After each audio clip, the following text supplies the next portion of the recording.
जासूसी पुराने समय से चलती आ रही है। राजा दूसरे राजा की जासूसी कराते थे। इसी तरह जब भारत आजाद हुआ तो कहा गया कि कोई जासूसी नहीं होगी, लेकिन याद है आपको इंदिरा गांधी के काल में टेलीफोनों की जासूसी हुई थी आपातकाल में, और कितना बड़ा मुद्दा बना था। लेकिन अफसोस, आपातकाल का विरोध करने वाले, जासूसी का विरोध करने वाले आज जासूसी करवा रहे हैं। जी हां, पीगासस इजराइल की कंपनी, जासूसी उपकरण और बड़े सौदे में, जी हां, रक्षा के बड़े सौदे में बीच में जासूसी उपकरण भी आ गया और भारत ने खरीद लिया।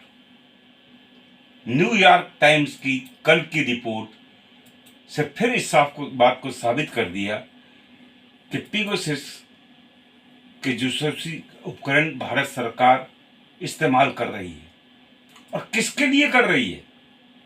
न्यायाधीशों, पत्रकारों, नेताओं, सामाजिक कार्यकर्ताओं।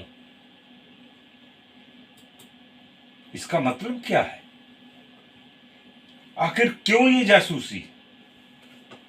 ये एक बड़ा सवाल है। लोगों की निजी जिंदगी में झांकना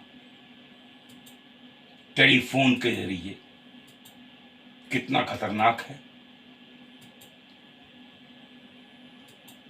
सरकार, चाहे आज की मोदी की सरकार हो या किसी और की हो, सरकार तो सरकार है। और जब ये सरकार जासूसी करेगी लोगों की, तो उंगलियां तो उठना स्वाभाविक है। आज ये मुद्दा पूरे देश के लिए बड़ा विषय बन गया और आने वाले संसद के सत्र में, जो कल से शुरू होने वाला है, उसमें विपक्षी दल जोर शोर से उठाने वाले हैं। सरकार पहले की तरह फिर कोई नया बहाना बना देगी।